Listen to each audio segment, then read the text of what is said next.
Good morning, everyone. Welcome to Assembly Judiciary. Welcome to everyone here in Carson City, as well as those in Las Vegas. And of course, anyone watching through our legislative YouTube channel or through Nellis. And with that, Committee Secretary, please take the roll. Assembly members Cole, here.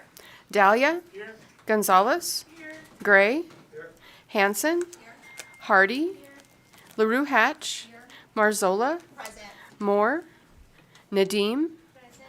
Orentlicker, here. Roth, here. Urick, here. Chair Miller. Here, and please mark Assembly Member Moore absent excused. With that, just a few reminders for today. Please make sure that you turn down the volume on all your electronic devices. Also, we will have public comment at the end of today's meeting. We do have 2 bills on the agenda that we will hear. Just a reminder that we're asking presenters to keep their presentations to 15 minutes each, and anyone speaking to testify on a bill or make public comment, we ask that you keep your remarks to 2 minutes each. Also, that you state your name first for the record and you spell it the first time you speak so that we have it accurate for the record as well. With that, we will have 2 bills today. The first one will be Senate Bill 347, which revises provisions relating to mental health crisis holds. And with that, Senator Scheibel, I'm welcoming you up and opening up your hearing. And whenever you and your co-presenters are ready, please proceed. Good morning. Thank you for having me back in Assembly Judiciary this morning. My name is still Melanie Scheibel, and I still represent Senate District 9 in Southwest Las Vegas. I am very happy to be in front of you today presenting SB 347. There is a very small amendment on Nellis. I see it has been posted, and there was a larger amendment that was already accepted on the Senate side to create what I believe is truly a work of art in SB 347. I know it's a contentious topic. It involves firearms, but I think that we've come to an agreement on a policy that everybody can get behind. The purpose of SB 347 is to ensure that when somebody is being taken into custody on a mental health crisis hold, a police officer who is pursuing that option is able to remove the person's firearm at the time that the person is being committed to a mental health facility. The bill includes provisions for the return of the firearm, assuming that no other action is taken by the police officer, and also provides the opportunity for a police officer to file for a protective order through existing laws to prevent the person from getting their firearm returned to them when they are released from that mental health facility. This bill was brought to me by my friend and co-presenter, John Abel, from the Las Vegas Metropolitan Police Department Police Protective Association, because it really does help people as well as police officers. Police officers should be empowered with the knowledge that they have the ability to do their jobs and keep the community safe without running afoul of the law or the Constitution. And there was a gap in the law for people who were not committing a crime but who were in crisis and presented a danger to themselves or others. There was no provision that empowered police officers to remove firearms from those dangerous people and, again, be assured that they're not running afoul of the law or the Constitution. So SB 347 bridges that gap to clarify that in cases of mental health crisis, a police officer can remove a firearm from somebody who should not be in possession of it. And with that, I would like to turn it over to Officer Abel to give some more context and help me present the bill. Good morning, Chair Miller, members of the committee. My name is John Abel, representing the LVPPA, who represents the majority of law enforcement in Nevada. So the reason that I brought this bill to the senator is we had officers who were on scene of individuals who had tried to commit suicide. We were able to de-escalate the situation and place them on a legal 2000 hold. And the firearm was still at the scene, and our officers did not feel comfortable going into the home and taking the firearm. Not every firearm, not firearms that are in a safe or going through their home, going through drawers, getting the safe number. Just the firearm in the immediate vicinity. Officers were afraid they were violating that person's Fourth Amendment rights, and they didn't want to be sued later on. So that's the reason I brought this bill to the senator. earlier when we presented this bill a few weeks ago in Senate Judiciary, there were some other stakeholders who didn't like some of the language, so I worked with them closely, and I believe the larger amendment plus the amendment posted today alleviate most of the concerns. This bill truly is not a gun grab bill. Second Amendment is very important to me, like it is to most officers. This is not a way for Metro to hold on to this gun forever. Once they're out of the hospital, we have to make it available through when it gets impounded into our evidence vault. We have to make it available for them to pick it up. So when we take the firearm from them or their home, we present them with an evidence sheet. So it's a triple copy, and we write down the firearm, the serial number. And then we leave that pink copy with them. So when they're out of the hospital and they come to the evidence vault, they present that with an ID and they can get their firearm back. So that's just simple as the bill is. And I'll take any questions. All right, thank you. I will start with some clarifying questions, and then we'll see which members have questions. My first question is regarding the amendment. And Senator, you said this amendment from the Public Defender's Office is friendly. That's correct. Okay, thank you. In the amendment, it says, and this, I'm just trying to see if it's in the, it says an officer authorized to make arrests in the state of Nevada to confiscate any firearm found on the person or in the immediate vicinity of a person. Now, immediate vicinity, that sounds like something that would be really fun to fight in court. Can you describe what an immediate vicinity is? For the record, my name is John Abel. Immediate vicinity to me would be within hand's reach, basically. So if they're in their vehicle, for instance, we do have a lot of instances when we come across people who are suicidal in their vehicle. Mm-hmm. Immediate vicinity would be in hand's reach of the car. So and maybe behind the seat, under the seat, next to them. If it's in their home, obviously it'd be a little trickier. But we would have to find out exactly where they were in the home. If they were in the living room, is the gun sitting on the kitchen counter? As long as it, in my opinion, as long as it is not in a drawer, not in a cabinet that would require a search warrant. As long as it's in the immediate vicinity, open in plain view, would be my opinion of what immediate vicinity would be. And that would be my opinion too, that it would be within quick reach and exposed, right? But I also know that someone could argue vicinity, it's, what about if an officer took it and it's on the kitchen table over there, it's in plain view. But so, Senator, could you respond? I just want to make sure that the language is tight so that when we get into court, it's not, well, it was, I could see it on the bookshelf, and the bookshelf was, 25 feet away. Melanie Scheibel, for the record, the immediate vicinity language actually does come from existing case law. The original use of immediate vicinity comes from a very old case of Agnello versus United States. And it has since been utilized in a couple of Nevada cases. I can give you those citations. One of them is Thurlow v. State. That's 81 Nevada 510. That's a 1965 case. It was also utilized in Arabia v. State. That's 82 Nevada 453. That was a 1966 case. And then Barrios Lomeli versus State, 114 Nevada 779. That was a 1998 case. So, like I said, the immediate vicinity language originally comes from the Supreme Court of the United States, but Nevada has also interpreted it in at least those three cases, and I think others. And so those three cases all support within reach and exposed. Okay, thank you so much. With that, we will go to Assemblymember Gray for a question. Thank you. Good morning. So, question. So the language is pretty clear when an officer can confiscate a weapon, but shall make available, to me, is really ambiguous. You plan on, instead of shall return, or do you guys plan on laying out that process in regulation, or, if one is totally clear, the other should be totally clear, sans the exceptions. Thank you for the question, sir. Good morning. John Abel for the record. LVMPD has a policy already when we take firearms for safekeeping. I do believe it has to be cleared through our firearms section And we have to also make sure that the officer didn't take any other action as far as via the red flag law. So if the officer obviously filed a petition with the court to make sure the person didn't have a firearm, because they were still a danger to themselves or the public, then that would obviously preclude us from giving the firearm back. But as long as that, I can tell you that from what I know, talking to our members and our police officers, that doesn't happen very often. So I know that we would stick with the policy that we already have, as long as it's clear through the firearms section. Basically making sure that the person isn't an ex-felon, can possess a firearm. It wasn't stolen. It doesn't, the firearm doesn't have any illegal parts on it, things like that.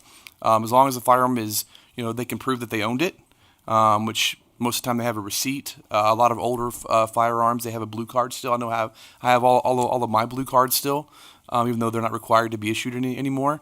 As long as they can prove that they own it, they're not an ex-felon, and it's clear through our firearm section, they will get their firearm back.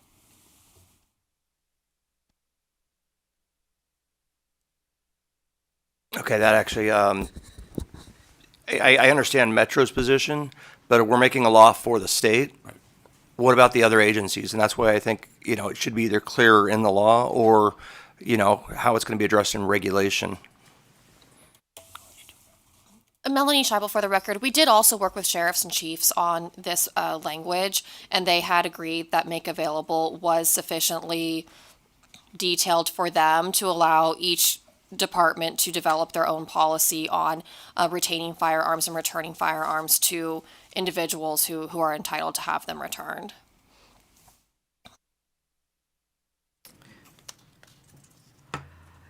And in that policy, would it include, because we know that sometimes people go in, it's a 48-hour evaluation or hold, and then they are released for a variety of reasons. And so in that case, would the person be able to immediately start that process to obtain their firearm back?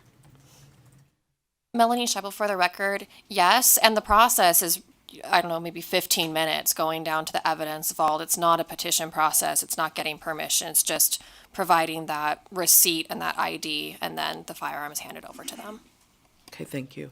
I have another question as I'm imagining scenarios. Because again, we're talking about people that are having a mental health crisis, right?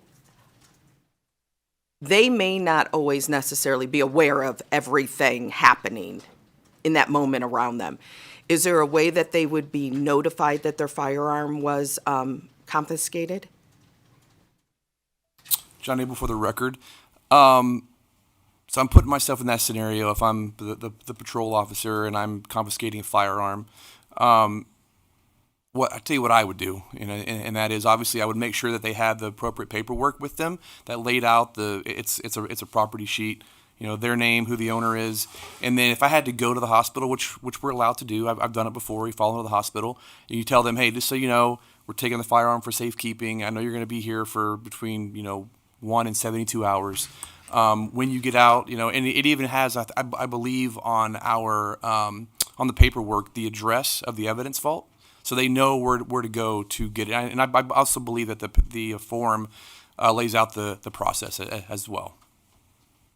Okay, thank you so much. We just have to be specific, Mr. Abel, because I would love to run the state by what I would do or my opinion as well, but we want to make sure that we have this specific for the law. The next question is from Assemblymember Roth. Thank you, Chair, and thank you so much for the presentation. I'm hoping you can just, I'm hoping you can just speak a little more to why this is really necessary and maybe some of the scenarios in which this would have been, able to save someone's life. So sorry, for the record, John Abel. The scenarios that were presented to me were an officer is called to someone who was suicidal with a firearm. The person had not committed suicide because we were able to de-escalate the situation and get them out of the house, place them into custody, and send them off to the hospital. The officer either didn't have the opportunity to ask for consent to take the firearm, which they can also deny consent as well, right? And so their sergeant was like, well, we need to take that firearm and impound it. And the officer was like, I'm not comfortable taking someone's firearm when they haven't, because suicide is not a crime. when they haven't committed a crime. I'm uncomfortable taking this firearm. Now, listen, it's unsafe because they're not always held for 72 hours. Obviously, I was a patrol officer for 12 years of my 18, and I can tell you several times when I worked graveyard, I would legal 2000 someone, and within 24 hours, they're out, back home in the same situation. And a lot of times it's because not to get into the process of it, but they're sitting in the hospital on a hospital gurney for sometimes 10 hours. They haven't been seen because of the hospital's busy or there's not a doctor available, and they don't want to sit there anymore. So they find a way to either, hey, I'm fine, I don't want to commit suicide anymore, which could be a lie, and they go home right back into the same situation. So the officer does not want to leave the firearm there and want to take it for safekeeping. So we had to come up with a process for us to not take it for good, just take it for a period of time to let them calm down, get the help that they need, and then be able to get their firearm back from the evidence vault. It's not that's the main reason for this. And obviously it was just for me to protect my members, but it also protects the public as well. Melanie Scheibel for the record, and if I may, I think that, we talk a lot in this building about firearm safety and about places where we can agree that someone should not be in possession of a firearm. And this bill is very narrowly tailored to people who are being committed to a mental health facility under NRS 433A.160. We're not even talking about anybody who is in a mental health crisis. We're only talking about people whose mental health crisis has risen to the level that they are being committed to a facility, possibly even against their will. And I think that we can all agree that that is a person who should not have a firearm in their hands, at least in that moment. And so I think that we are, the purpose here is, like you said, it's to save lives, whether it's the person who is threatening violence against themselves or against somebody else, somebody whose behavior has reached the level of the 433A.160 mental health crisis hold is exhibiting some very serious signs of a mental health problem. They are expressing, views that either don't comport with reality or that are violent in nature. And I think that's not the time to be engaging in determining whether or not they have committed a crime and whether or not they are criminal. We don't want to criminalize people who are having mental health crises. We want to be able to provide them with help. And I think part of that help is removing a firearm from the situation for that immediate moment. And I think that that's how we prevent crises where somebody makes a bad decision and hurts themselves or others during a mental health crisis. For the record, John Abel, this isn't for the people who, because we also have citizens who call in and say, hey, I'm not well, I'm feeling suicidal. They don't talk about a method. I would not use that to then ask, hey, can I take your firearm if you have one? This is just if they tried to use or discuss using a firearm in the act of committing suicide. That'd be the only reason why we'd ever want to take a firearm. Thank you for that. Our next question is from Assemblymember Cole.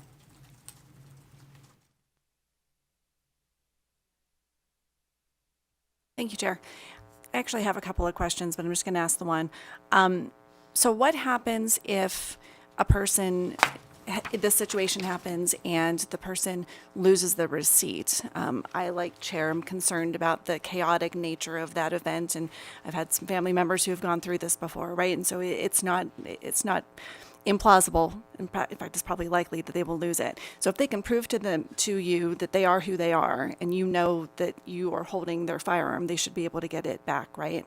And then my subsection question to that is, what happens to the firearms that you aren't able to give back? They never show up, they don't have the receipt, or they're unlawfully owned. Thank you. For the record, John A., we were going to maybe go back into my file here and figure out what they would do with it. There are instances when I'm not 100% certain because the policy's changing. It's been a minute since I've been in patrol. I probably should know this, but if I don't know the exact days, there's a certain amount of time when the firearm is given up and they don't come and get it, and it becomes possession of LVMPD. It can be destroyed. I know that our officers have the ability to ask to use them on duty, where it would become a piece of checked out equipment that they use. Those are the two scenarios. I'm not quite sure of the timeline. I could find that out for you, though. It wouldn't be difficult. I could find out. If they lose the receipt, anyone can call 311, and if you call 311 now, it's like a phone tree, and it gives you a list of options of things that you can do if you can get a hold of the evidence fault. And then if it still doesn't give you the options that you need, you can still call 311 and speak to a call taker and ask the question, "Hey, is this the situation?" The incident would be is I think of the word. The incident is well dialogued, so they would know they can pull up their name, get the event number, say, "Hey, this is the event number. Our evidence vault is located at off of Mojave." You can go there, give them this event number, write it down, and bring your ID with you. So just because they don't have it doesn't mean that we're not going to be able to figure out who they are and get their firearm back to them. Would you like a follow-up now, Assemblymember? Thank you, Chair. I truly appreciate that. So my other question would be, if the firearm is found to be unlawfully owned, can you use that as evidence against them to charge them for that? Thank you. John Abel, for the record, officers have a lot of discretion, depending on the circumstances. You know, if it's a firearm that was made in their home and it's a ghost gun with no serial number, that could cause potential issues. If the firearm was stolen and they just happened to buy it off of someone and they didn't realize it was stolen, I could see nothing happening. So it just depends on the situation, right? And there's officers have a lot of discretion. It would take in an investigation, things like that. But most likely, depending on the situation, I don't see us charging them. Melanie Scheibel, for the record, if I could weigh in here as well. I'll be a former prosecutor today. That case would be a nightmare. I'm just thinking about the chain of custody, getting the right witnesses to come in and testify. I'm not saying it's impossible, but that's certainly not the intent of the bill. And I think it's perfectly designed to make the evidence as bad as possible to charge somebody as an ex-felon in possession of a firearm, given the way that the call would be recorded, since it would come out as a mental health crisis and it wouldn't come out as, a PC or a probable cause investigation. You might have a different officer impounding the gun than the officer who first responded to the call. I see all kinds of problems with it because that is not the purpose of this bill. Also, John Abel, for the record, I actually phoned a friend. He was listening, and he said it's 180 days. The individual has 180 days to come get their firearm. Welcome. Thank you. Our next question is from Assemblymember Gray. Thank you, Madam Chair. I appreciate the indulgence. So with regards to return of the weapon, well, first let me say I totally understand where you guys are going with this and why. Literally going through this exact situation right now. Spent the morning in court on Monday. If you notice, I wasn't here working on a TPO. But going back to the return of the weapon, something you said really raised a flag in my mind. What if you have no proof you own that weapon? I mean, there's a lot of people that collect weapons and have been collecting them long before there was any paperwork trail. There's antiques, there's stuff from the 30s and 40s, and I've actually got a World War II one that was, that I had inherited. That there's no way I could prove those were mine. Wouldn't the receipt be enough? I mean, you took it from me. Shouldn't that be enough to reclaim my property that you guys took? John Abel, for the record, thank you for the question. Without having the policy manual here in front of me, our Metro policy is like 1,200 pages. I don't want to speak out of turn, and I don't want to give you false information. I agree with you. If the firearm was in their possession and the firearm section runs the serial number, it's not stolen, it's not used to commission of a crime, and now you don't have to register a firearm, so they don't have a blue card. I agree with you, them possessing the firearm but not having a receipt. I do believe there is a way for them to get that back. It may take a couple of more steps, but I do agree with you. And the intent is to make sure that they get their firearm back. I can find out the exact process if they don't have proof, and I can definitely get back to you on that. May I also weigh in here, Melanie Scheibel, for the record? This was also part of the reason that we came up with the amendment that the firearm had to be on the person or in the immediate vicinity, because we're not asking officers to go into safes or closets or anywhere else in the home and retrieve firearms. And I imagine that's where many of the collectibles would be. Certainly somebody could have it on their person or in their vicinity, but the purpose is to remove, a firearm that that they have active access to on their person or in the vicinity. And so while it is certainly possible, I think that we have done everything we can with the language of the bill to make it narrow to only the firearms that we're concerned about being used at that moment. Thank you. Next, we have Assemblymember Urick. Thank you, Chair. And Senator, it's good to see you, Mr. Abel. Always good to see you, sir. I just wanted to, listening to the conversation, of course, reading the bill and preparing for this, I know folks know that I did serve in law enforcement. I think this is a great piece of legislation. I will tell you that responding to, if not hundreds, at least multiple dozens of these calls where normally to seize evidence, we would rely on a warrant, right? But as already indicated, there's no crime committed when somebody's threatening suicide. So you can't get a warrant for a crime that didn't occur. And so we relied very heavily when I was responding to these types of calls, addressing very real threats that people were posing to themselves or others.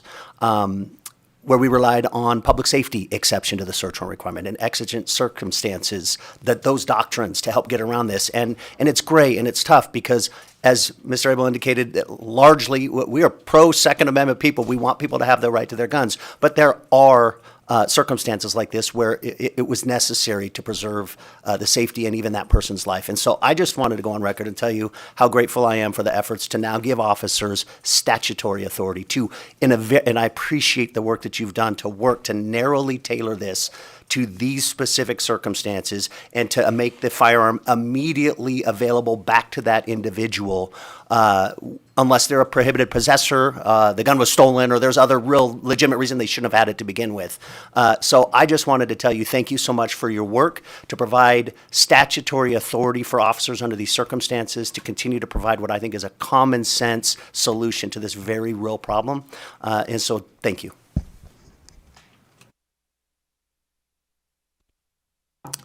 Our next question is from Assemblymember LaRue Hatch.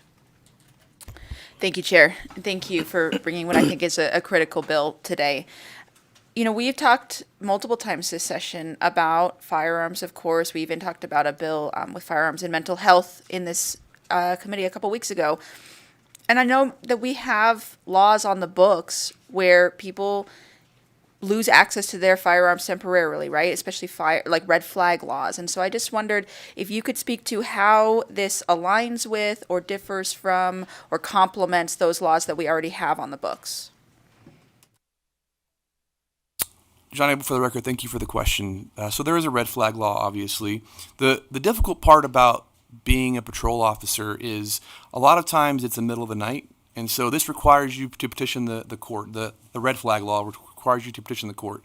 That takes a lot of time. Patrol officers go from one call to the next. They don't have time to, petition the court to take this firearm.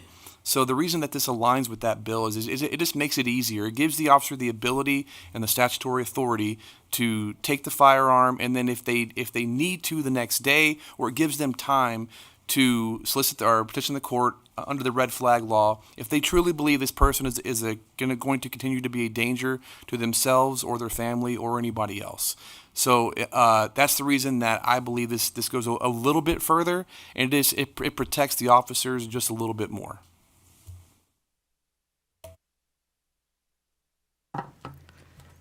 Thank you for that. Just out of curiosity, and I don't want us to go down a whole other rabbit trail, and I know that the Second Amendment is specific to firearms, and that's why we're here, to make sure that there are no infringements. And of course, all the other amendments that go into play in a situation like this. But when police officers go in to respond to a mental health crisis, and am I correct in, again, that you said specifically this would only be in a case where someone said that they're considering attempting suicide with a firearm? John Abel, for the record, yes, correct. Okay, so I know that there's been instances, because I'm thinking of something that was in the media a few years ago, when it wasn't a firearm. So what happens right now if someone, the same thing, you respond to a call, they're not saying it's firearm, let's say it's a knife or a hammer or any other type of weapon. What happens with that right now? John Abel, for the record, to my knowledge, I don't believe the hammer or the knife. Now, if they're in public and they have to go to the hospital, obviously we're not going to send them to the hospital with a knife or a hammer. So we would take this property for safekeeping and impound it. If we're in someone's home, I don't believe we're taking the knife, because there's knives in drawers, there's kitchen knives, things like that. I thought about, because I knew this question was going to come, because we got it from Senator Hansen and the other committee. So Well, we're one and the same, so Right. continue. And I will tell you the reasons why we take guns, obviously, over knives or anything else, is because, and listen, I'm a gun-toting Second Amendment person. I'm a police officer. I own several firearms, but in my opinion, guns are just like a controlled item. Correct? They have a serial number. They have ammo. They have parts. They cost a lot of money. Part of safekeeping is if we're out in the public.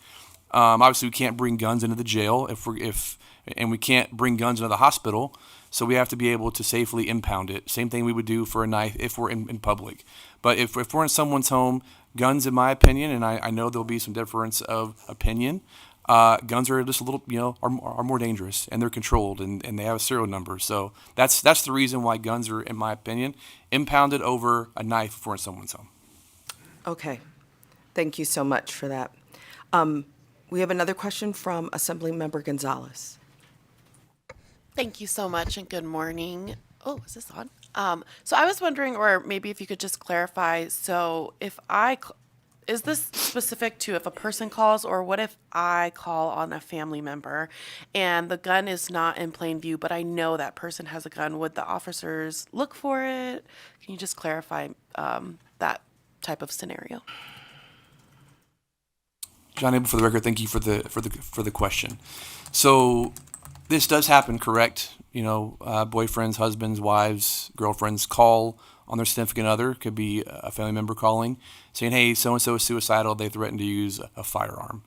The first thing I would do if it's not in plain view is obviously ask for consent, right? Hey, obviously, de-escalate the situation and ask, "Hey, this is a dangerous situation. We have to," I would talk to the person who had threatened suicide and ask them, prove to me, or ask them, prove to me, or their text messages, things like that.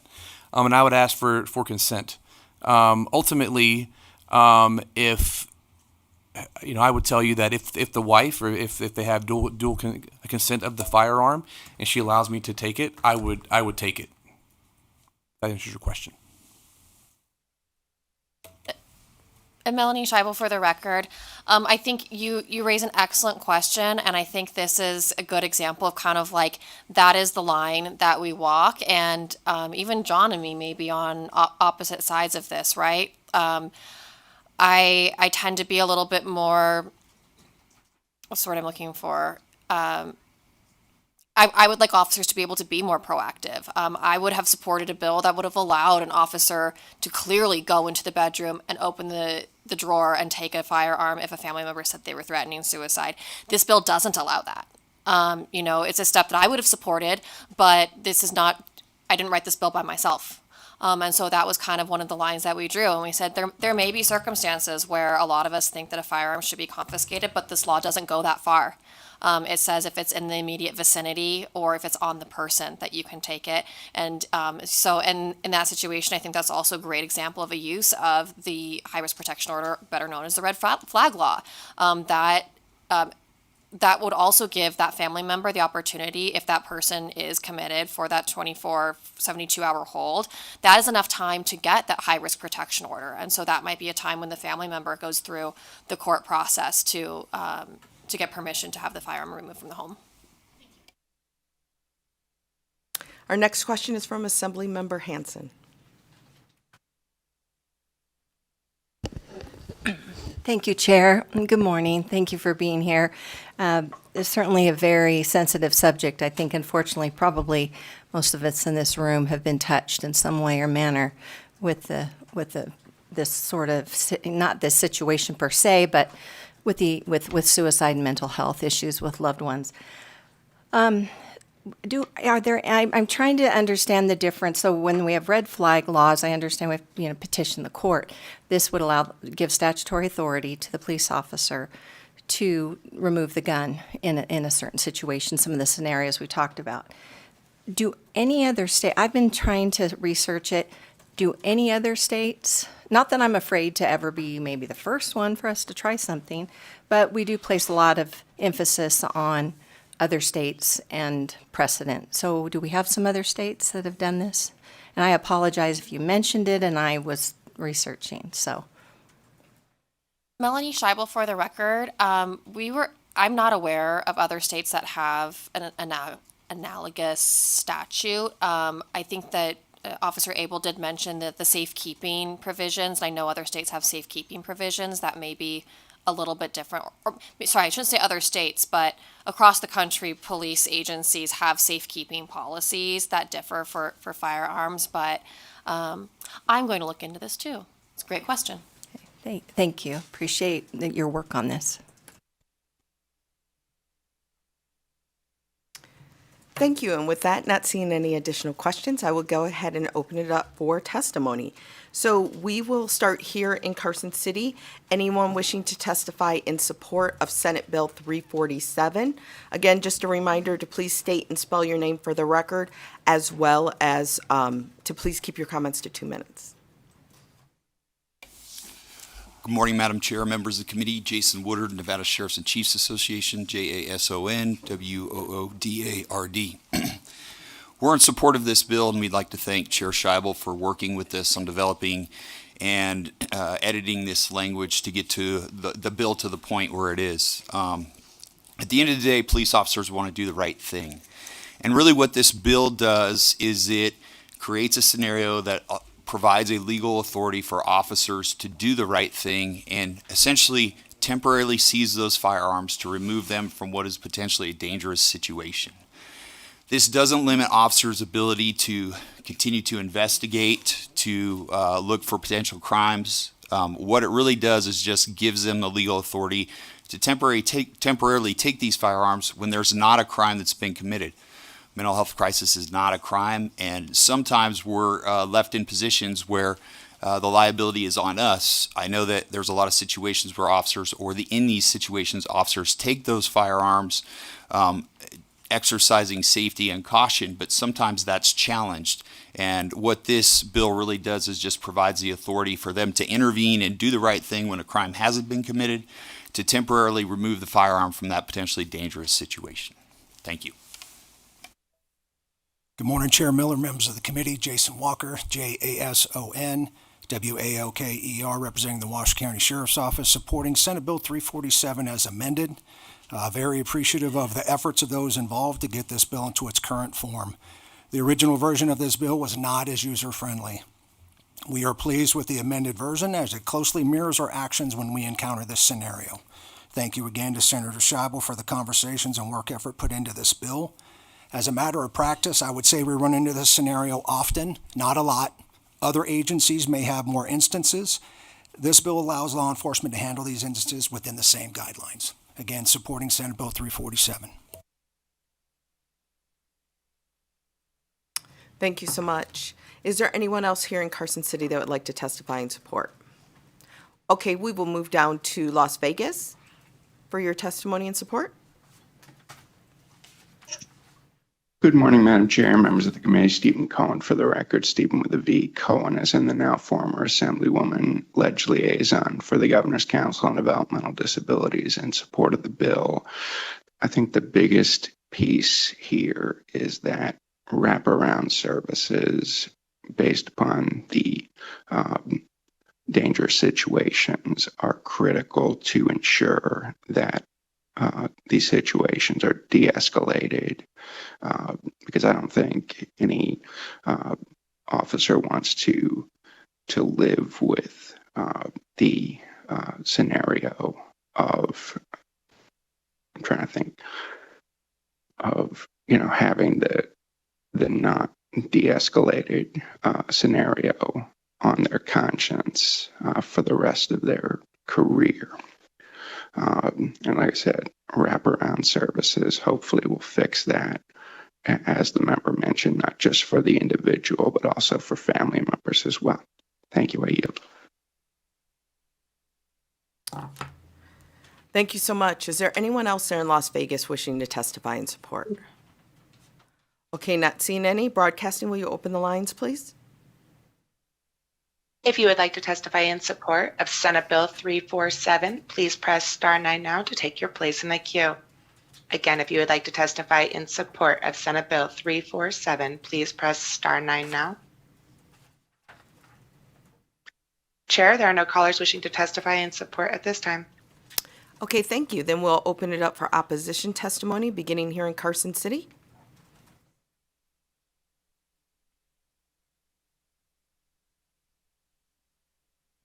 Good morning, Madam Chair, members of the committee. For the record, Thomas Morley, representing the Nevada Firearms Coalition. We stand in opposition to this bill in regards to concerns with due process, as well as the return of inherited firearms. If you inherited from a family member who's no longer with us, how do you prove ownership if the serial number is still registered to the deceased and it hasn't been registered to you because it's no longer required, is one of our concerns. And the NRA was not available today, but they have similar concerns as well as far as due process. Thank you.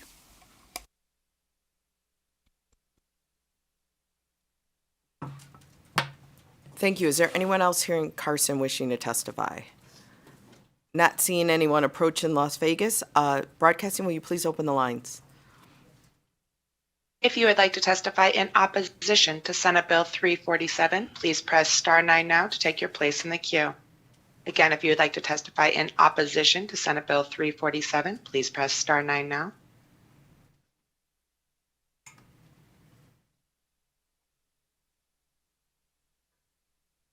Good morning, Chair and members of the committee. I'm Kimberly Fergus, Fergus.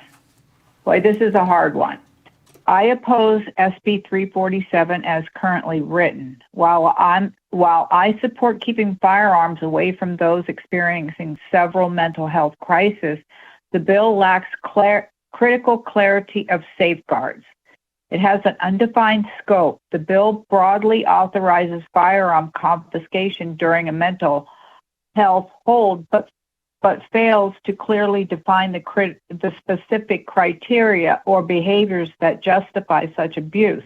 This ambiguity opens the door to overreach and potential abuse. Ambiguous return. That needs to be rewritten, in my opinion. Provides no concrete, timely procedure for returning confiscated firearms. And then the judicial oversight is missing under NRS 33.560. This bill bypasses judicial review, treating mental crisis holds as a de facto criminal convictions without due process. I do not condone firearms in the hands of mentally unstable, but this bill undermines constitutional protections without adequate checks and balances. Reject SB 347 and demand specific, defined procedures that respect due process while ensuring public safety. Thank you. Have a good day. Thank you. Next caller. Chair, there are no other callers wishing to testify in opposition at this time. Thank you. Then I will open it up for neutral testimony, beginning here in Carson City. Good morning, Chair Miller, Vice Chair Marzola, and members of the Assembly Judiciary.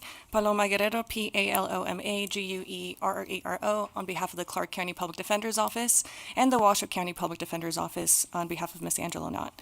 I do want to thank the bill sponsor, Senator Scheibel, and Officer Abel, in working with us on this language and our amendment. Our main concern was that the language of custody or control would give law enforcement the ability to do a complete search of the house, a search of other rooms, of any firearms that were in a safe, because that language is extremely broad. So we do appreciate that their intent was not to create that broadness, and that the intent here is just to protect people, which is what the new language reflects. Thank you. Thank you. Is there anyone else wishing to testify in neutral? Not seeing anyone here in Las Vegas or here in Carson City or down in Las Vegas. Broadcasting, will you please open the line?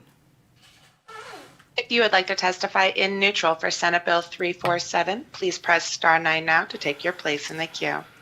Again, if you would like to testify in neutral for Senate Bill 347, please press star 9 now.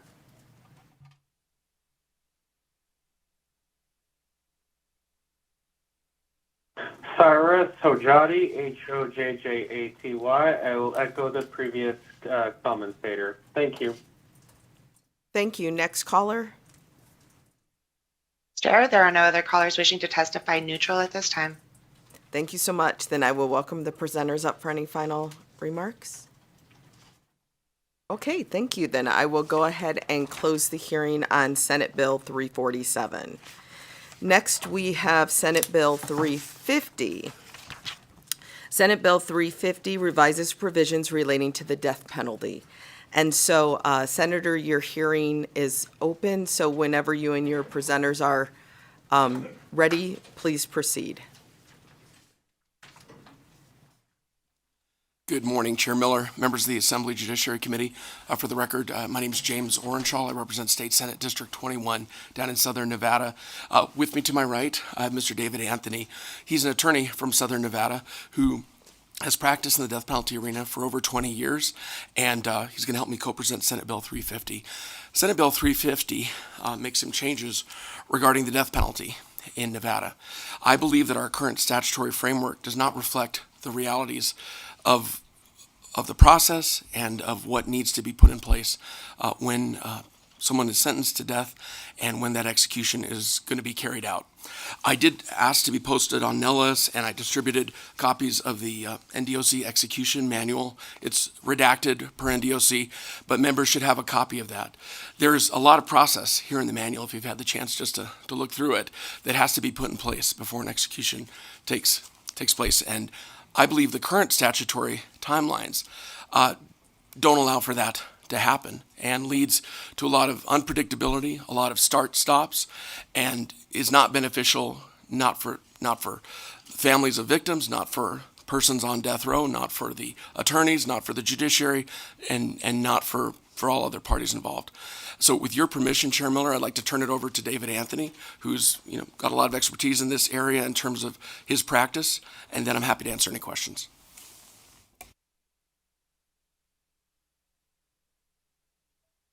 Good morning, Chair Miller, Vice Chair Marzola.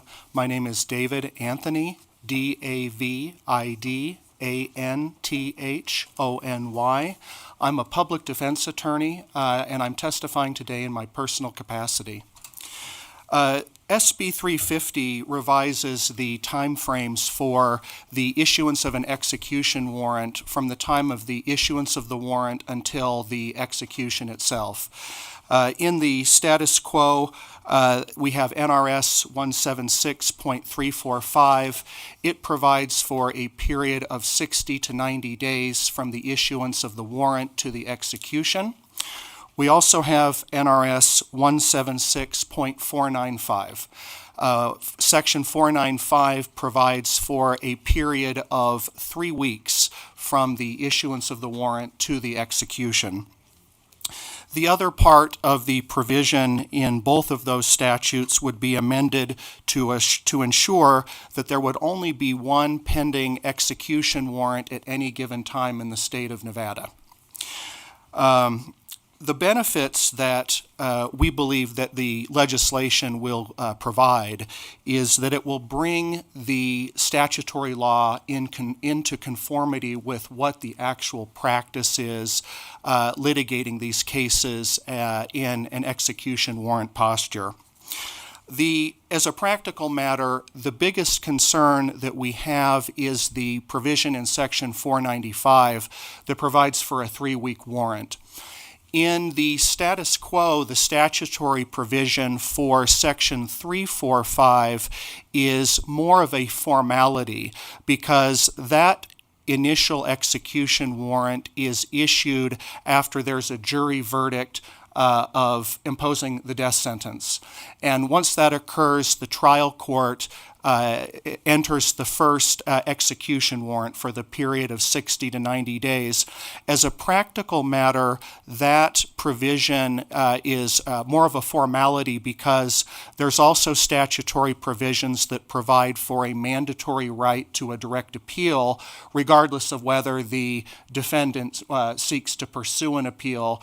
The Nevada Supreme Court has certain mandatory review responsibilities, and so the initial execution warrant is stayed as a matter of course to allow for the direct appeal to proceed. The concerning provision, and I think that the one that the legislation focuses on, is the one that actually comes into play, and that's the provision in Section 176.495. That provision states that if there is an additional warrant, which is the one that comes after the one after the jury renders its verdict, that provides for a time frame of 3 weeks from the date of the issuance of the warrant until the execution itself. Our concern about the current provision is that it doesn't accurately reflect the realities on the ground when we're talking about what happens when an execution warrant issues. There are certain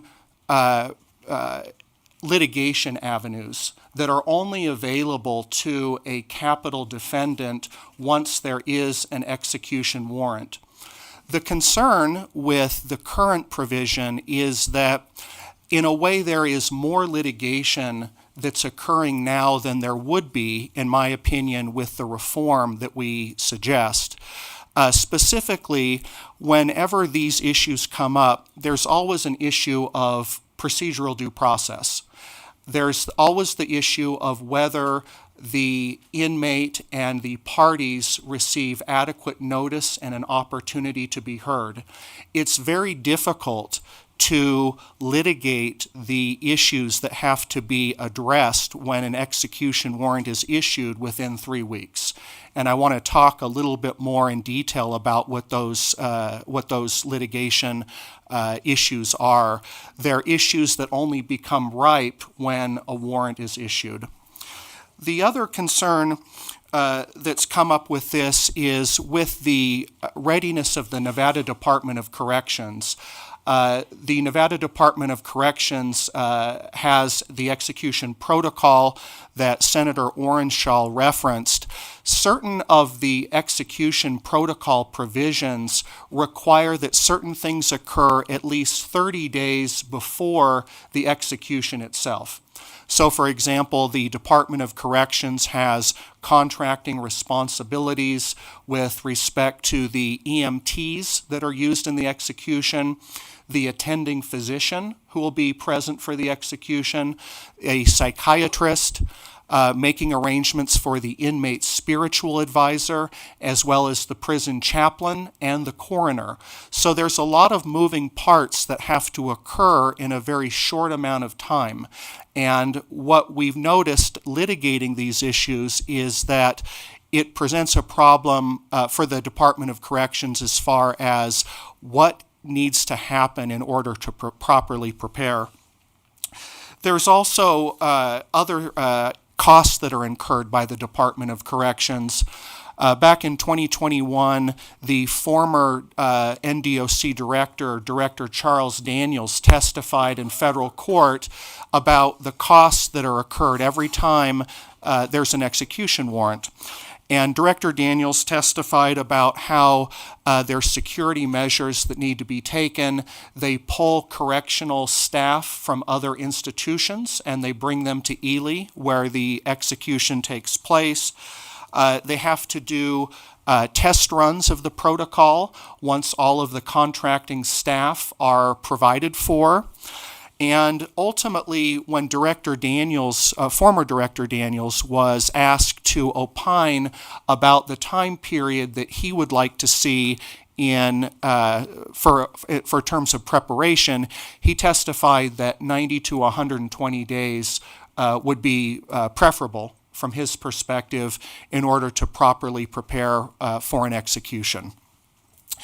We'd also talked about the issues that are faced by the death row inmate.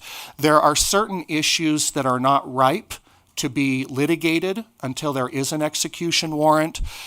Some examples of litigation that has to occur at the end of the process are an assessment of the inmate's competency to be executed, the ability of the inmate to apply for commutation with the pardons board, and then there's also litigation that concerns the method of execution and whether it complies with constitutional standards under the Eighth Amendment and the state law equivalent of the Eighth Amendment.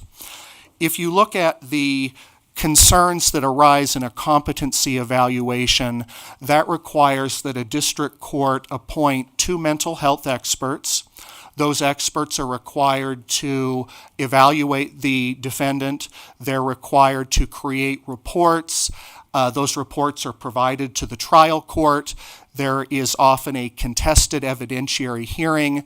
The court issues findings of fact and conclusions of law, and there likely would be an appeal coming from whatever the determination was by the trial court.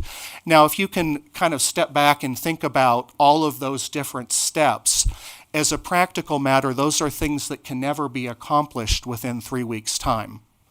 Similarly, when we're talking about the opportunity of an inmate to apply for commutation with the pardons board currently meets quarterly. And so the problem that always occurs when these cases get close to the end is that it is very unlikely that the 3-week time frame that is provided in the statute would allow the inmate a meaningful opportunity to apply for commutation with the pardons board given what their schedule is. The pardons board has to review the application. They have to determine whether there would be a sponsor who would agree to hear, to have the application put on the quarterly agenda.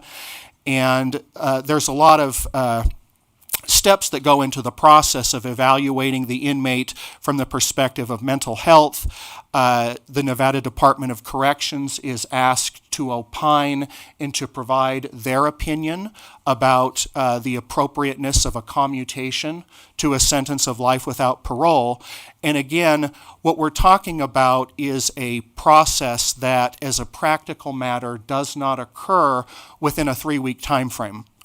And because of that, it always gives rise to other constitutional issues, such as whether the inmate was deprived of their due process right to seek commutation of the sentence. And finally, there's also the issue about having an opportunity to challenge the method of execution. When this occurred back in 2021, a federal court issued a preliminary injunction to prevent the execution from taking place because there wasn't adequate time to properly litigate the issue and to provide for expert testimony to opine about the constitutionality of the execution. In conclusion, we believe that the proposed legislation would be beneficial for all of the stakeholders that are involved. In particular, the concerns that could arise for victim family members is that the process right now creates what I would characterize as a stop-start process. So victim family members, when they're getting notice of an execution, they get a date, and then the execution may be stayed, there may be a new date, and then there may be that process might repeat itself when an appeal is sought to the Nevada Supreme Court. So we believe that when we're talking about the stakeholders, whether we're talking about the Nevada Department of Corrections, whether we're talking about the concerns of the capital defendant, whether we're talking about the strain on the court system, and whether we're talking about the victim family members, we believe that this legislation would add predictability and reliability to the process. And that would be something that we could all feel more comfortable with, having a death penalty in our state, knowing that it is imposed in as fair and a reliable manner as possible. And that should include the issues that arise when there is an active execution warrant. Thank you very much. Thank you, Chair Miller. Thank you, members of the committee. I'm happy to answer any questions. Thank you so much. And our first question will come from Assemblymember Roth. Thank you, Chair, and thank you so much for the presentation. I actually used to practice in this area. I did capital habeas defense for a period of time, and so I understand how long these appeals can proceed and what that means both for, the families of the incarcerated and also those of the victims. My question is actually in regards to NDOC and that 3-week time frame and what actually happens in practice, what NDOC is having to do within those 3 weeks, because it's automatically being stayed on appeal for review by the Supreme Court. And so it seems like there's a 3-week period where, well, I guess that is the question. Within that 3-week period, is NDOC required to take these certain steps even though it is automatically stayed on appeal? And then what does that actually look like in practice for NDOC? I know the director's here. I don't want to. This is David Anthony for the record. To be quite candid, Assembly Member, I don't know the answer to that particular question. I think it might be more appropriate for the director. As I testified about previously, that is a pro forma provision, so there's an automatic stay. So I'm not aware of what, if any, arrangements that the Department of Corrections would need to take. Yes, you didn't see me. I flagged the director while you were speaking. So we have a lot of nonverbal communication. So this is James Renda for the record, Director for the Nevada Department of Correction. When you speak of these time frames in the beginning, when we're only given 15 to 30 days to prepare and actually abide by a warrant, it also is in violation of our execution manual itself. We cannot get an offender to the execution site within 30 days. We don't have time. The problems we have with having too quick of a notice to be able to do it is the training piece. Training, there's no way that you can actually train staff to do an execution within 2 weeks. It just doesn't happen. So what we do, we prepare, even like right now, we're preparing for an execution in case we get one next week. What that is, to me, it's a lot of wasted taxpayers' money. We're preparing, if we had an extension at the beginning of the execution warrant, we can actually prepare when we get a warrant. Right now, we have to prepare before we get a warrant. That's one of our first issues. The other issue is when we're contacting victims, victims that want to be there. For them, some of them are coming from outside the country. To prepare them to be able to get flight tickets, flight reservations, to get here within 3 weeks is almost a nightmare for them as well.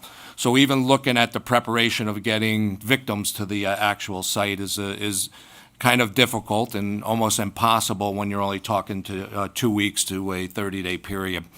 When you're also talking about being able to get the medication for the execution, if we don't have readily available medication or medication's expired, time frames in the beginning to be able to delay the process at the beginning allows us to get more time to be able to receive or be able to find avenues to receive the medication to be able to utilize in the execution.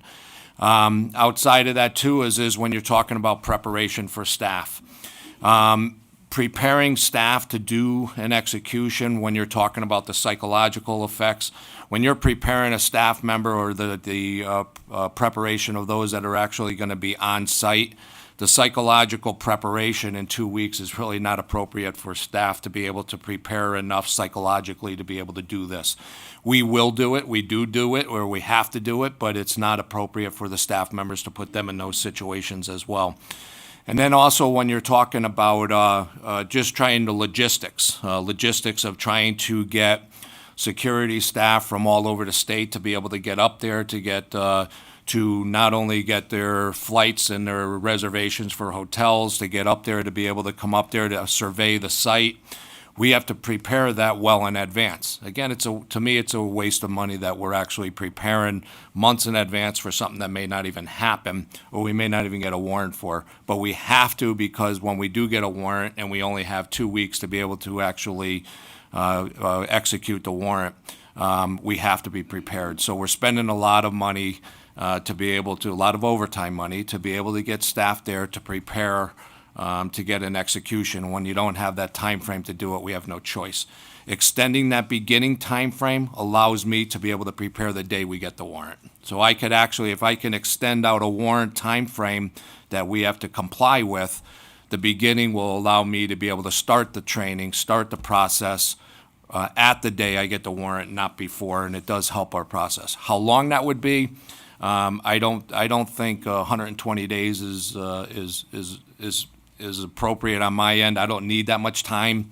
To me, I know Director Daniels said 90 to 100 days. To me, I think 60 to 90 is more appropriate. I can get that more preparation and have it. When you extend it too long, what ends up happening too is that you start getting too much anxiety with the staff and the offenders. There's too much going on with the victims. Is it really happening?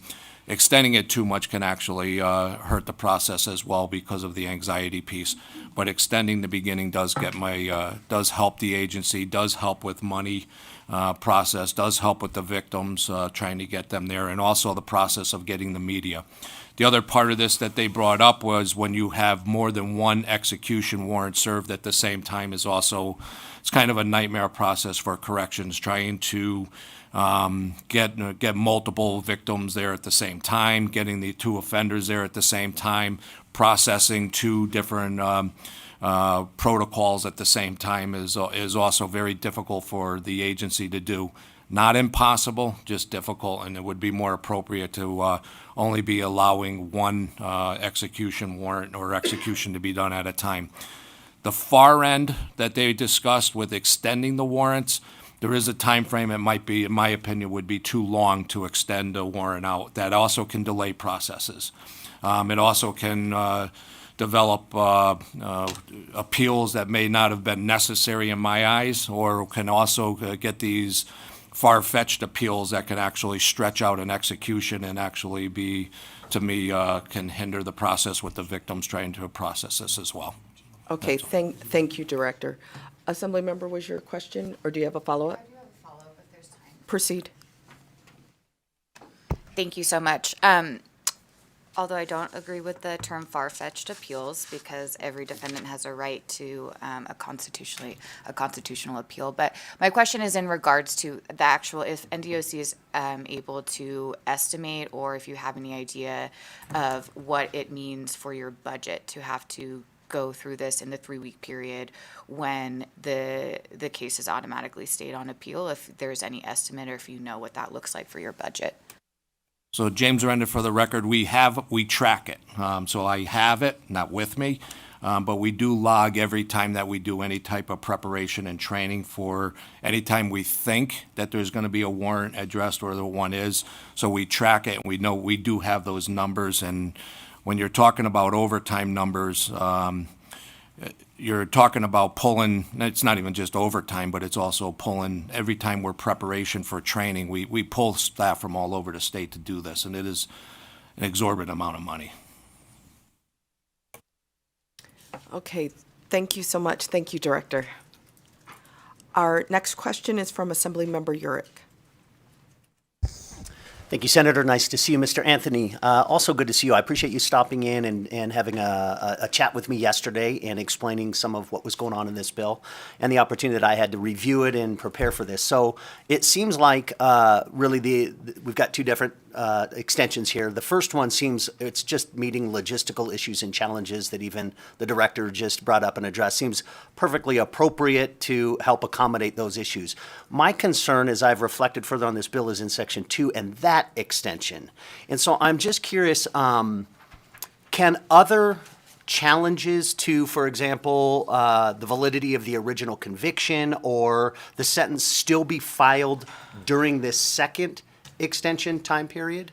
And if so, is there any concern that then that could be used to just kind of further delay justice, closure for the victims, and all the things that even some of what the director just kind of mentioned? Is there any legitimacy, or how would we address those concerns? Thank you, Assemblyman. This is David Anthony for the record. The answer is that there are plausible issues in addition to the ones that I mentioned that could be litigated. I think one of the best examples is we have statutory provisions for claims of factual innocence and also for issues of genetic marker testing for DNA analysis. Now, we would certainly hope that those avenues would have been pursued in a prior proceeding, and that's why we have Supreme Court rules that provide for qualifications for capital defense counsel. One would hope that those issues were addressed earlier. I will say, though, that the current statutes would permit those filings. The other plausible type of filing is an assessment for intellectual disability to determine whether the inmate is mentally retarded. Again, these are less likely to arise because the state does have qualifications for and training for requirements for capital defense counsel, but those are at least three examples of possible litigation avenues. It would be a concern if those things had to be litigated in that 3-week time frame, but there is always that outside possibility. I know that when I've had some of these discussions, there was talk of the DeMarlo Berry case, which was a factual innocence case, and the critical piece of evidence that came up in that case was that an inmate in a California institution converted to a new religion, and as part of that, he made a full confession. And so in that circumstance, there wasn't any real ability to control when the factual innocence proceeding could occur because it was triggered by something that wasn't necessarily within anyone's control. So I hope that answers the question. So there are some limited opportunities. Other than that, though, Nevada has very rigorous procedural default rules. It has rules governing the timeliness of a petition, rules governing successiveness, and it has a laches bar as well. So those are very, very rigorous procedural default rules. So the general mine run of constitutional issues, if they're not raised by the time we get to this 3-week warrant, they are generally precluded under those three procedural default provisions.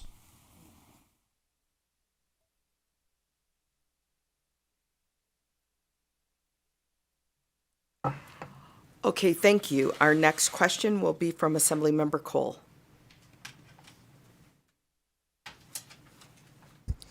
Thank you, Chair. So my question is related to the automatic stay that we've talked about for the mandatory direct appeal. And I think in conversations that we had, what I understood was that the automatic stay was triggered after the first warrant for execution was issued, which happens with the jury verdict. So my question is that accurate, or is there also a mandatory stay that happens with the second, which in our conversation was after basically all of the appeals rights have been exhausted? Thank you. Thank you. This is David Anthony for the record. The answer to the first one is that it is automatically stayed pending a direct appeal. The provision that applies there is NRS 177.055, and it provides for a mandatory right to an appeal to the Nevada Supreme Court. The Nevada Supreme Court is obligated to determine whether the death sentence was imposed in an arbitrary or capricious manner. So there are certain mandatory review provisions. With respect to the second part of the question, the answer is no. There is no automatic stay right when we're talking about the 3-week warrant. And in fact, that's the concern that I think drives the need for the legislation, is because there isn't a mandatory right, then we're in kind of a very chaotic situation. So a warrant issues, we now have 3 weeks. There may be serious outstanding competency issues. We have a very geriatric population on death row, and then all of a sudden a bunch of things need to happen very, very quickly. There's issues about making a prima facie proffer of incompetence in order to convince the trial court that there ought to be a stay. It might not be stayed. The litigation might occur, and so the litigation might be happening on a super fast time frame, all while there isn't a stay in place. So the answer to your question is, as to the 3-week warrant that we're talking about, there is no mandatory stay right available. Did you ask for a follow-up? Go ahead. Thank you, Chair. I appreciate that. So I guess my question is, if we're really talking about the issue with the 3-week warrant, why are we amending the other part as well? Like, the 3-week makes all the sense in the world. I could see that going to 60 to 90 days, to Director Serenda's point. So I was just curious as to what the rationale was to amend both sections. Thank you. Thank you. This is David Anthony. For the record, my understanding is that it was just a matter of uniformity. Just to have the two provisions match one another. Thank you. Our next question is from Assemblymember Hanson. Thank you, Chair. Thank you for being here, and thank you for taking the time with me yesterday. I just want to get on the record some of the discussions we had and make sure that I made my notes correctly. You said there were approximately 60 individuals on death row in Nevada. As I recall, all were men, several, or maybe the majority are geriatric. In regards to that automatic stay, that process, when I asked you, I think you said, before we get to the warrant of execution, that time frame from the automatic stay from conviction to the execution, I always twist this around, warrant of execution, you said, I think, approximately 6 to 8 years. I hope I'm correct on that. And then what we're talking about more particularly is, once you have the warrant of execution, you've only had about 3 weeks to work. We're looking at maybe expanding that. I'm curious that when was the last execution in Nevada, if you have that information? And this would probably be follow-up information that I'd like to have. Of those on death row, how many are there where there's some DNA evidence of conviction? Thank you, Assembly Member. This is David Anthony for the record. To start with, I would confirm what we discussed regarding the number of inmates on death row, as well as an approximation as to how long in the process it takes to go through the course of the state system. With respect to the question about the last execution in Nevada was in 2006. It was a volunteer execution. Again, because there hasn't been regular executions in Nevada, I believe that is an additional reason why providing for additional time for the department would be very important. But yes, that's correct. And the last one was in 2006. I believe that the last part of the question was with respect to DNA testing. I mean, one of the cases that we did talk about was the DeMarlo Berry innocence case. That was originally charged as a capital case. With respect to inmates on death row, I mean, it would be sort of an approximation on my part, but I would say that DNA evidence and DNA testing, again, I'm just trying to hit a ballpark number, but it might arise in approximately a dozen out of the 60 cases. But again, that's just an estimate. Chair, could I have a quick follow-up? Sure. Thank you for that, and I'm sorry to put you on the spot to throw out those numbers, but that helps.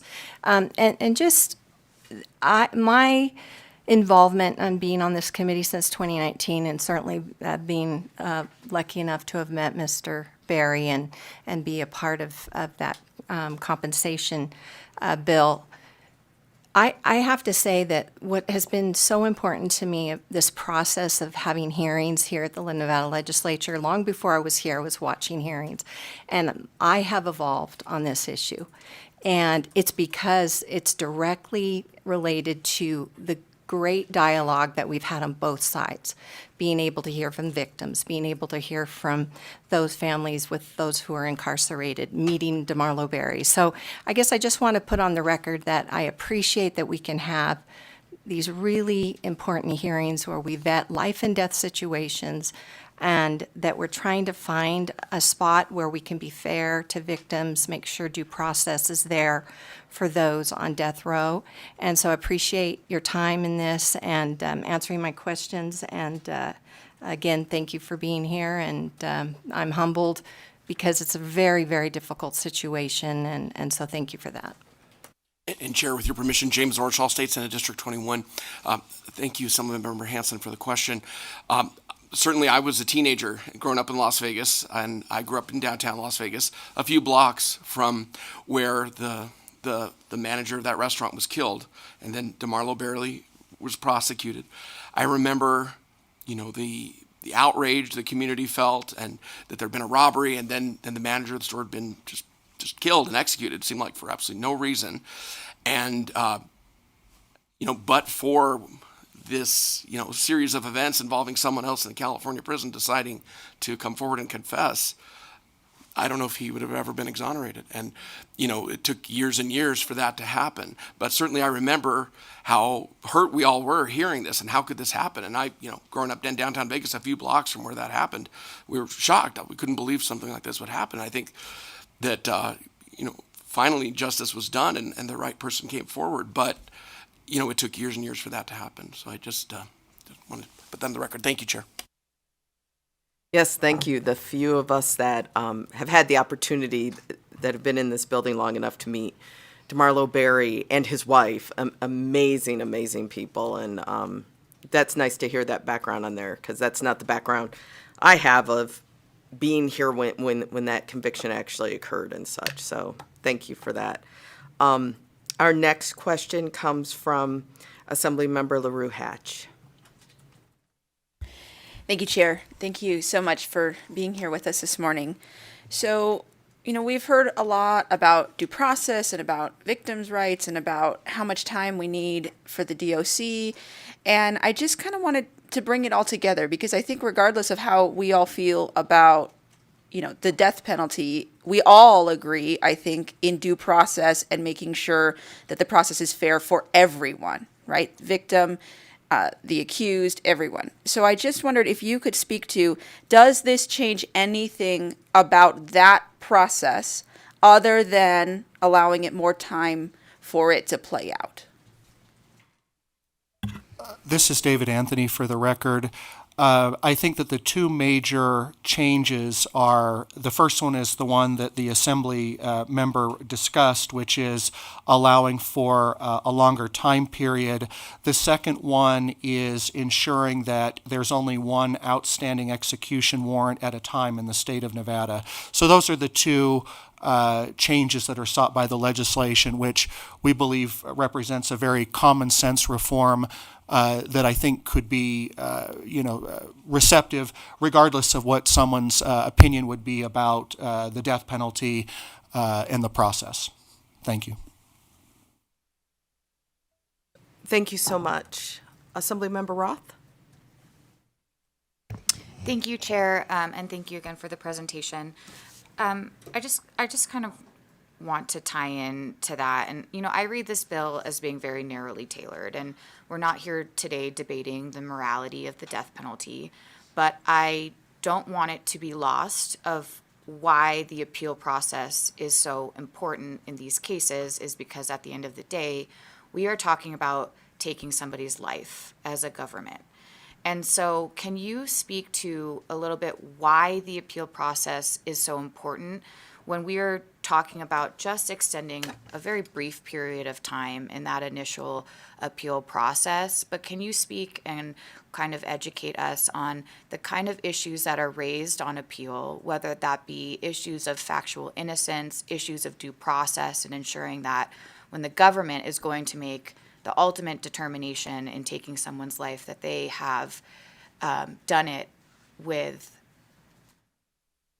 absolute adherence to the Constitution. So can you just tell us some of the issues that are often raised in these appeals? Thank you. This is David Anthony for the record. When we talk about the process of a case, whether it be a felony conviction or whether we're talking about a death penalty case, there are a lot of reasons why we have the process that we have. So when we start with the trial itself, the trial is the main event. That's where the parties litigate and the jury renders their verdict based on competent and reliable and admissible evidence that's admitted by the trial court. And so we have obviously the trial phase of critical importance.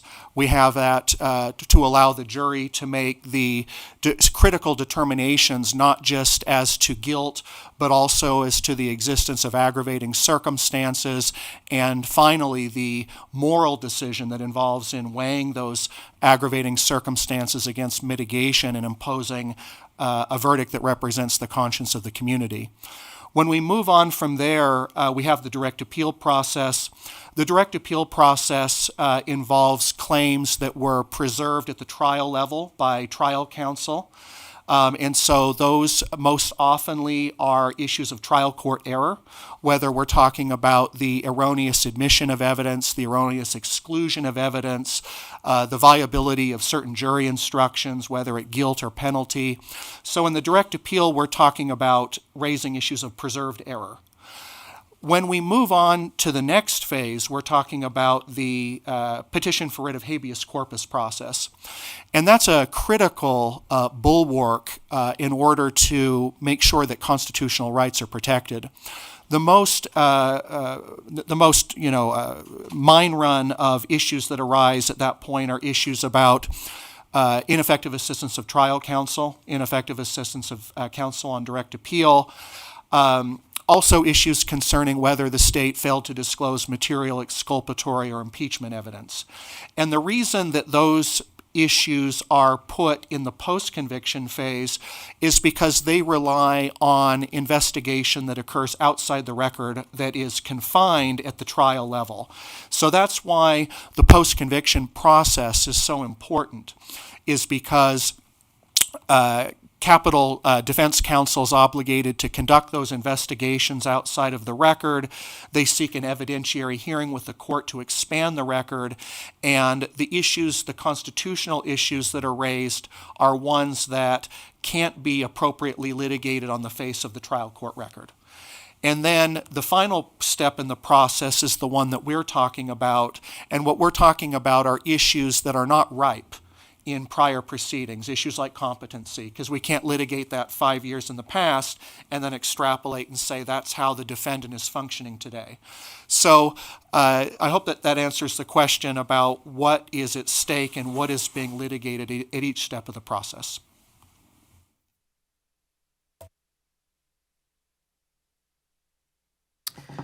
Thank you so much. And with that, I will go ahead and open it up for testimony, beginning here in Carson City. So again, just asking everyone that you please state your name and spell it for the record, and please keep your remarks to 2 minutes each.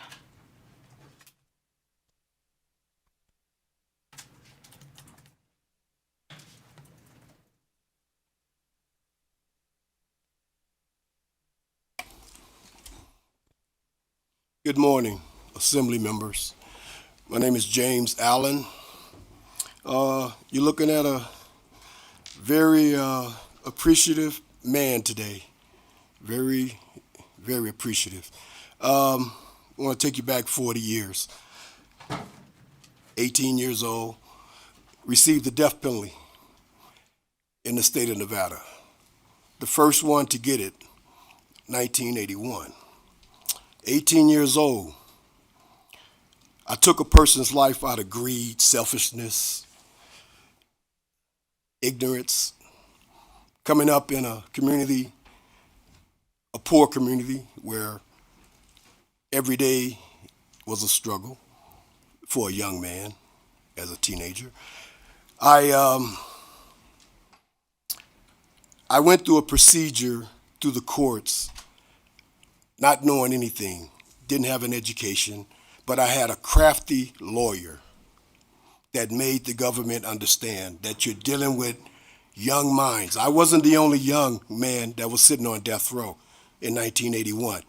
I was the 12th person received the death penalty that year. So they called me the 12th disciple. But anyway, I was up there with grown men who were doing their own appeals and trying to give back this sentence that they felt that they didn't deserve. But right away, I'll tell you something, as a young man, I know I did wrong. I took something very precious, and I watched the mother just cry through a trial proceeding, all the way up until the sentencing. And this lawyer said, we have a young man before you that the jury has sentenced to death, to die in the Nevada State gas chamber. It still didn't hit me. So, Night- Mr. Allen, Yes, ma'am. I'm sorry. I'm really thank you for sharing your experience and your story, but your 2 minutes are up. Okay. And I just want to assure that you are testifying in support of this bill. Can I have one more thing to say? And I'm One sorry sen- that... well, yes. one sentence, sir. One I'm sentence. sorry that I'm long-winded. Okay, one but- sentence. Yes, but I am in support because my attorney Okay, had the thank time to help me. Thank you so much, Mr. Thank you. Allen. Thank you. Good morning, members of the committee. My name is Mark Betancourt, MarkBettencourt. I'm here today as the Executive Director of the Nevada Coalition Against the Death Penalty and here on behalf of the organization and all of its members. I'm also here today before you as the son of two formerly incarcerated parents and also a man whose uncle was killed in an unsolved murder in Missouri. So I come to you today obviously on behalf of the Coalition Against the Death Penalty. And while the organization seeks to end the death penalty because we believe the death penalty is biased, it is wasteful. We believe that it wastes taxpayers' money and it fails to deter crime. I'm here today because this is a smart, common sense bill that is narrowly crafted, and it is absolutely necessary to bring the execution process in line with the reality of these cases and their litigation. Allowing for this adequate preparation to be carried out is necessary for NDOC and its staff, and it is going to, if we were to carry out an execution, as was covered during the hearing, it's been almost 20 years since we've had an execution in this state, and so to rush that now risks a botched execution, taking the life of an innocent person. I know that all of the members of this body do not want to see those things happen. We believe in fairness and due process in the state of Nevada, and supporting SB 350 is a vote in support of due process. I hope you all can support this bill.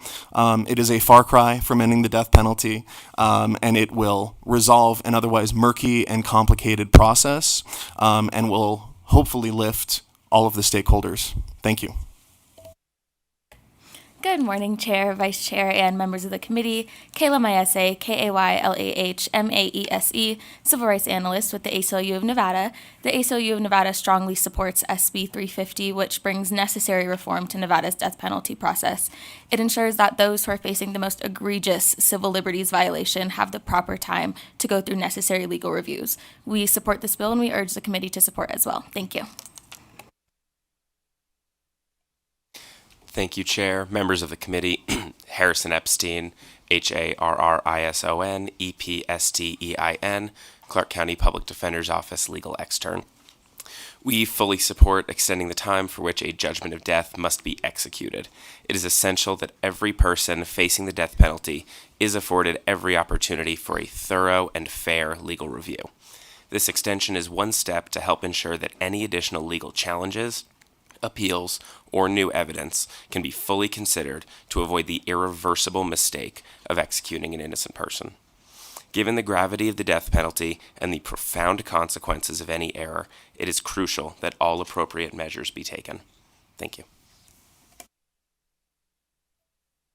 Greetings, committee members. My name is Teresa Yancey, T-H-E-R-E-S-A, Yancey, Y-A-N-C-Y, Benson, B-E-N-S-O-N. I am in full support of SB 350. It is not about changing the law on capital punishment. It is about ensuring that Nevada handles these cases with the utmost care and ethical consideration. Justice should never be rushed, and human lives should never be reduced to administrative deadlines. SB 350 represents a necessary step in recognizing the ethical complexities of capital punishment. While broader conversations about justice and fairness continue, the bill ensures that the current system operates with greater integrity, transparency, and care for all the parties involved.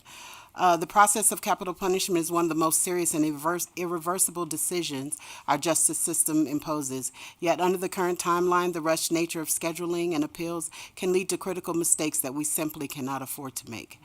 SB 350 provides a more structured approach, allowing courts, attorneys, and NDOC the time needed to ensure that every aspect of the process is handled with the seriousness and care that it deserves. Because beyond the legal and procedural concerns, there is an undeniable human toll. Families of those on death row also suffer through the unpredictability of this process as well. The additional time granted by SB 350 would provide at least a measure of consistency, ensuring that decisions are made with deliberation rather than haste. Thank you.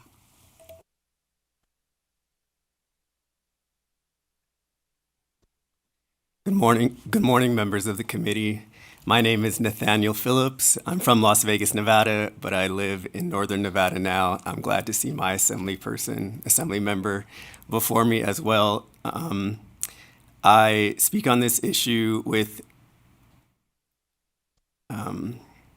very soberly, as I've shared with your colleagues in the other chamber, that myself, my family, we are survivors of one of the most heinous crimes.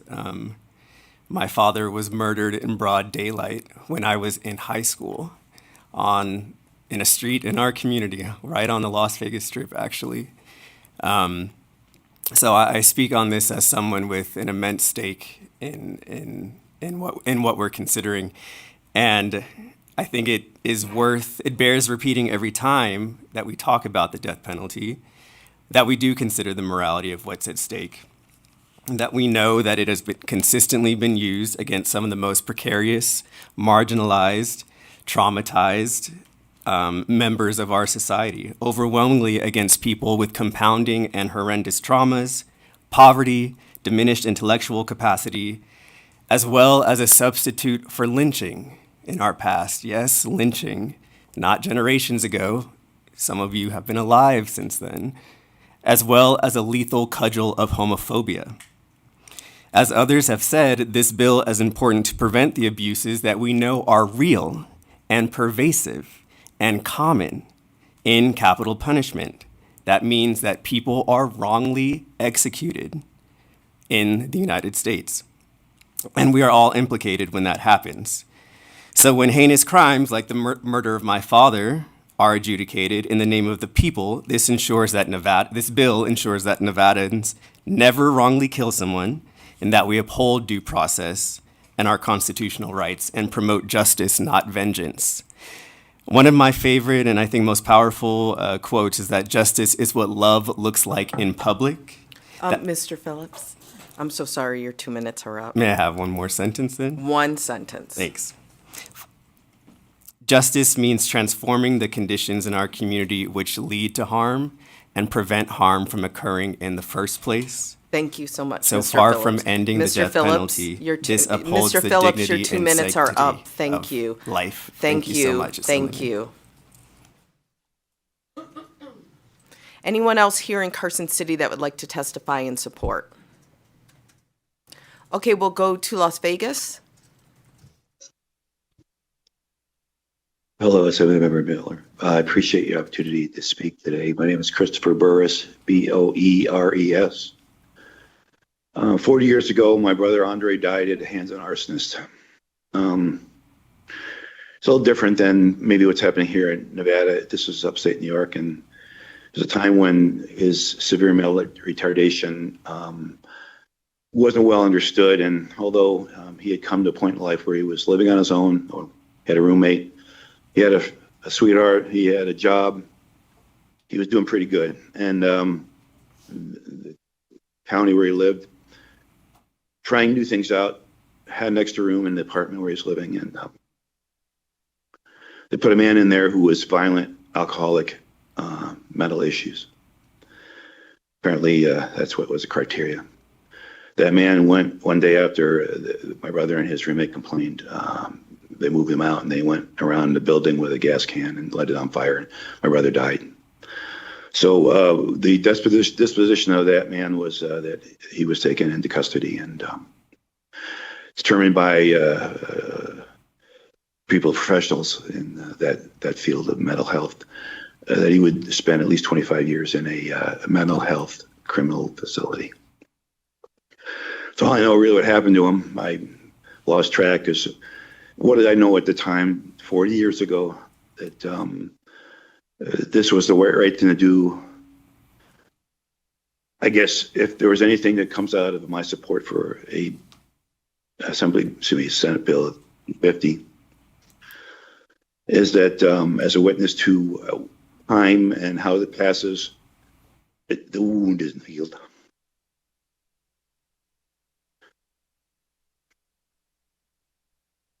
Well, it doesn't matter if it's 90 days or 120 days to give the opportunity for this process to do justice. So I thank you very much for allowing me to say that, and I appreciate your time and what your work you're doing. Thank you so much. Is there anyone else there in Las Vegas? I don't see anyone else. Broadcasting, will you open the lines, please? If you would like to testify in support of Senate Bill 350, please press star 9 now to take your place in the queue. Again, if you would like to testify in support of Senate Bill 350, please press star 9 now.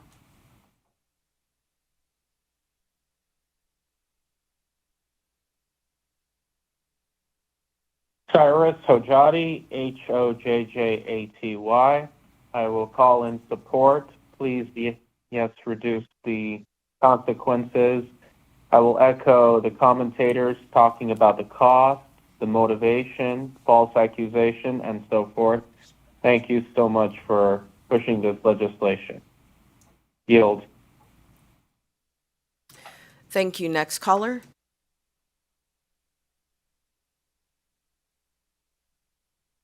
Good morning, Chair Miller and members of the committee. My name is Ashley Shedd, S-H-E-A-D, and I'm here in strong support of SB 350. It's hard to convey in just 2 minutes how deeply important this issue is. I've never supported the death penalty, but I didn't fully grasp the weight of it until it affected me personally. I have a loved one on death row, and I'm here today to try to be the voice for him and the other men alongside him in Nevada. I'm not here to excuse the horrific tragedies that led to their imprisonment, but I believe we can seek justice without resorting to more violence, and that every person deserves to be treated with dignity, even in their darkest hour. I asked him what he would want you to know, and this is what he said. If I were to be executed today, people would see a man in his 40s, but the state would actually be putting to death a boy who barely knew how to be an adult. At the time of my crime, I was struggling with deep psychological anguish, substance abuse, and had the reasoning capacity of a 10-year-old, according to a psychologist.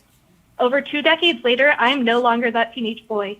I grew up in prison in an environment that fosters violence, not peace, but despite that, I worked hard on myself mentally, spiritually, and intellectually to grow far beyond who I was on that terrible night. I take full responsibility for my actions, and I hope you'll recognize that the man I am today is not the same teenage boy I was then. So I ask you all, are we really comfortable executing a teenage boy or choosing to take the life of anyone for that matter? We must be honest about what the death penalty is, what it was meant to do, and what it actually accomplishes. The truth is, the death penalty doesn't work. It doesn't deter crime, and 88% of top criminologists reject the idea that it does.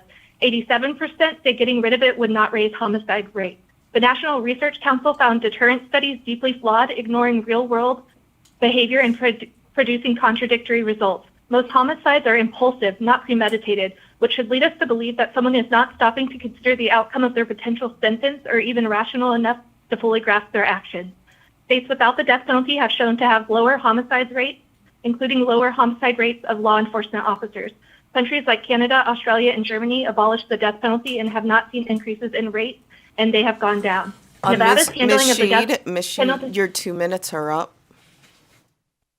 Ms. Shedd, and thank you, Chair Miller. Thank you so much, and I apologize for that mispronunciation. Thank you so much. If you have more on your comments, you know that you are more than welcome to submit them in writing to the committee. With that, next caller, please. Yes, my name is Ryan Sanchuk, last name spelled Sanshuk. I'm just would like to comment in favor of SB 350. I'd just like to remind everyone that Scott Dozier was an inmate previously who volunteered to be executed, and it was a 2.5-year process which ultimately ended in him taking his own life in his own cell.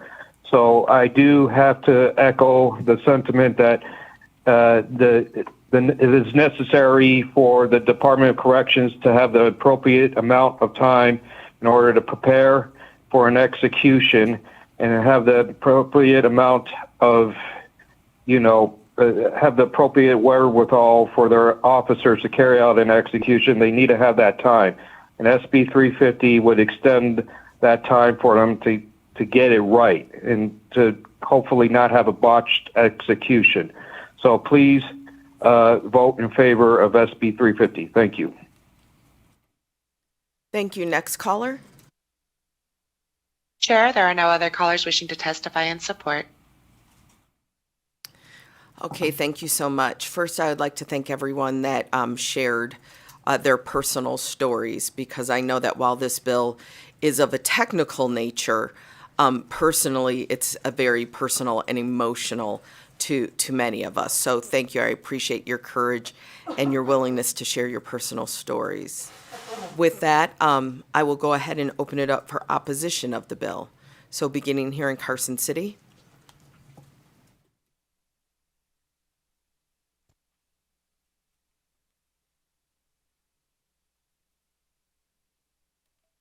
Good morning, Jennifer Noble, JENNIFERNOBLE, on behalf of the Nevada District Attorneys Association, testifying in opposition to Senate Bill 350. I'd like to thank Senator Orenshall and Mr. Anthony for meeting with me. Our discussions have been informative and respectful. This bill will not make anything easier on victims. As an appellate prosecutor, I respond to these filings in capital cases, and I have done so for the last 13 years. Attorneys like Mr. Anthony do their job very well, and they use every procedural vehicle available in both federal and state court to avoid the warrant from becoming or remaining active. Those vehicles include direct appeals, multiple petitions for writ of habeas corpus, post-conviction appeals, petitions for factual innocence, petitions for genetic marker analysis, and petitions for writ of certiorari to the United States Supreme Court. Some of these pleadings are close to 400 pages. It is a complex and ever-changing legal labyrinth, and even when their clients no longer want to appeal, such as in the Dozier case, or no longer want to pursue sentencing phase relief, such as in the Venisi case, their attorneys continue to pursue those appeals, sometimes against their clients' wishes. Another part of my job is navigating that labyrinth and explaining it to mothers who have lost children, wives who have lost their husbands, and sisters who have lost their brothers. They remain engaged, but they are understandably frustrated with this process, and Nevada's procedural landscape exacerbates their trauma. Keep in mind that there are several decades that separate the warrant described in Section 1 and the one in Section 2. And while I appreciate the logistical hurdles described in the presentation, during our discussions, the proponents acknowledged candidly and to their credit that the additional time this bill provides in Section 2 would also likely be used to file additional petitions, appeals, or writs challenging the conviction and or the sentence, not to exclude petitions, writs, and arguments that have already been asserted and rejected by our high courts. The time to brief those matters and related appeals would go far beyond the 270-day maximum time frame proposed. The rigorous procedural default rules and latches. Ms. Noble, your 2 minutes are up. Thank you. Thank you. Anyone else here in opposition? Not seeing anyone in Las Vegas. Broadcasting, will you please open the lines? If you would like to testify in opposition to Senate Bill 350, please press star 9 now to take your place in the queue.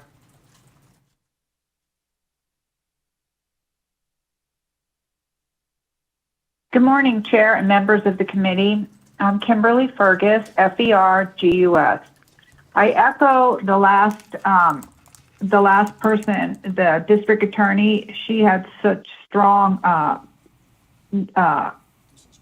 notes. However, I rise in strong opposition to SB 350. Nevada has 51 inmates on death row, each waiting an average of 21 years for justice. Why? Because our system is drowning in endless habeas corpus petitions, legal maneuvers that allow convicted murderers to file appeal after appeal, stalling the execution of justice. SB 350 proposes extending the execution timeline from 60 to 90 days to 180 to 270 days, under the guise of allowing more time for legal preparation. But let's be honest, they've already had decades to litigate these cases. This bill is not about due process, it's about enabling further delays, compounding the suffering of victims, families who are forced to wait year after year for justice that never comes. Enough is enough. Reject SB 350 and restore accountability to a broken system that allowed convicted murderers to manipulate the legal process while families are left in perpetual state of mourning. Thank you. Have a good day. Thank you. Next caller. There are no other callers wishing to testify in opposition. Thank you. Then I'll open it up for neutral testimony, beginning here in Carson City. Not seeing anyone here or in Las Vegas. Broadcasting, will you open the lines? There are no other callers to testify in neutral at this time. Thank you so much. Then I will welcome the presenters back up for any final remarks. Chair Miller, members of the Assembly Judiciary Committee, James Orenshall, Senate 21. I want to thank everyone for their time, for all the very thoughtful questions. Certainly, when the state of Nevada seeks to execute a human being, there need to be procedural protections. I think that Senate Bill 350, in changing the timelines and avoiding that rush to the courthouse, can actually lead to some of these issues being resolved beforehand, lead to more predictability, and less of that start and stop that we heard about during the hearing. I appreciate Ms. Noble from the District Attorneys Association. I know we've had some really, like she said, thoughtful conversations, tried to look for middle ground and compromise area, and I'm committed to trying to keep working with her, working with Director Zarenda to see if there might be some language that might address some of their concerns. With your permission, Chair Miller, I wonder if Mr. Anthony could just address a few of the points that were brought up as well. Thank you, committee. Thank you. This is David Anthony for the record. Again, just reiterating that it was very fruitful and helpful to speak with Ms. Noble about the district attorney's position. The only thing that I would just say very briefly in comment is that Nevada Supreme Court Rule 250 provides very high ethical and diligent standards on capital defense counsel. So when the question comes up about abusive or repetitive litigation, it's important to note that defense counsel, in order to even proceed with any sort of litigation, has to be prepared to explain why something is being newly raised. There are very rigorous standards of good cause to raise something.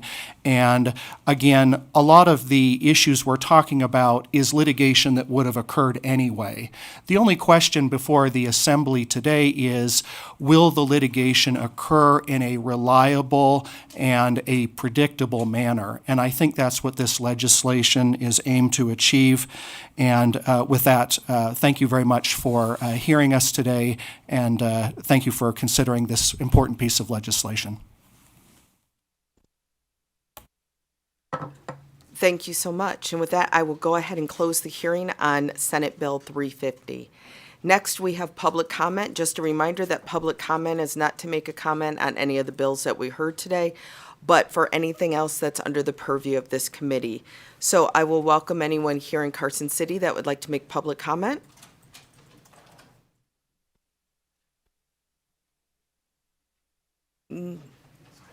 Not seeing anyone. And not seeing anyone in Las Vegas broadcasting. Will you please open the lines? If you would like to provide public comment, please press star 9 now to take your place in the queue. Again, if you would like to provide public comment, please press star 9 now. Chair, there are no callers wishing to provide public comment at this time. Thank you so much. So with that, I will go ahead and close public comment. And we have completed our work today, so I will adjourn this meeting and see you all back at 8 a.m. tomorrow morning. You're welcome.